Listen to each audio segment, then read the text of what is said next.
Greetings and welcome to the dirty stinking skunts of Scunville. A lot of people messaging me asking me, where the skunt you dem Mudwata? So many things taking place in Scunville and nobody can troll like you. Come back you skunt. I can tell you where I've been, but don't judge me.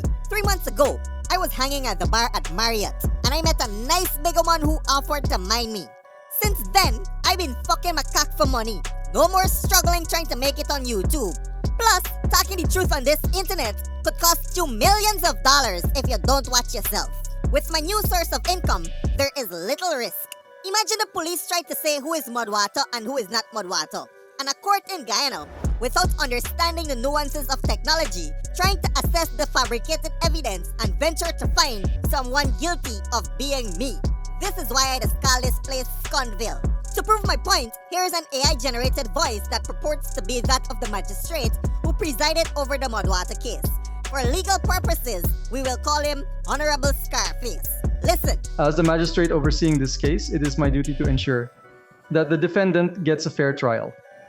The so-called evidence presented by the prosecution is highly technical and does not directly link the defendant to the complaint made by the VC.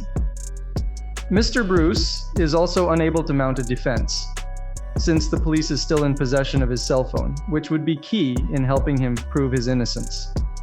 Added to that, it is the responsibility of the prosecution to prove guilt beyond a reasonable doubt, and they have failed to do so. Well, here's skunt, yeah!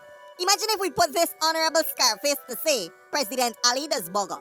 By the measure he used to find Bruce guilty, he would need to find himself guilty too. In fact, hear for yourself. President Ali likes Willie in his BT and he knows it. Honorable Scarface? President Ali likes Willie in his BT and he knows it. This one more people! I find Honorable Scarface guilty for not understanding how technology works these days, and I sentence him to a $3 million fine. If you can't find the $3 million in 1 month, jail for your skunt, Mr. Scarface. It's judicial mishaps like this that cause poor people not to have confidence in the judicial system. Imagine thinking a court is a place for proving guilt or innocence. And even though there's no direct evidence linking a person to a crime, that person is found guilty and financially decapitated. I hear rumors that Bruce is trying to appeal the case, and Magistrate Scarface is withholding important paperwork from the attorneys. Some memorandum of reasons or some skunt like that. And even if he was Mudwata, what the skunded Mudwata ever do that is so illegal? Unless Guyana turns into a state where freedom of speech can prevail without political prosecution, y'all gonna hear less from me, mother skunt. Because if truth is illegal, I will need to shut my skunt. My name is Mudwata. Boom out! In the case at bar, the onus was on the prosecution to establish, beyond reasonable doubt, firstly, that the defendant used a computer system to disseminate information about the virtual complainant Leroy Smith within the Georgetown Magisterial District. Secondly, he did so knowing same to be false. And finally, that information subjected Smith to public ridicule, contempt, hatred, or embarrassment.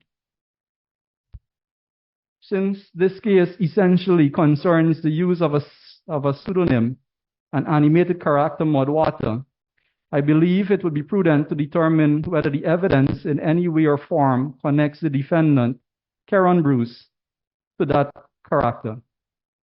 Apart from the evidence of Rodriguez, there is no direct evidence before the court that Karen Bruce is in fact Mudwata, or would have posted the videos in question involving Mrs. Smith on the YouTube and TikTok social media platforms. Hold up.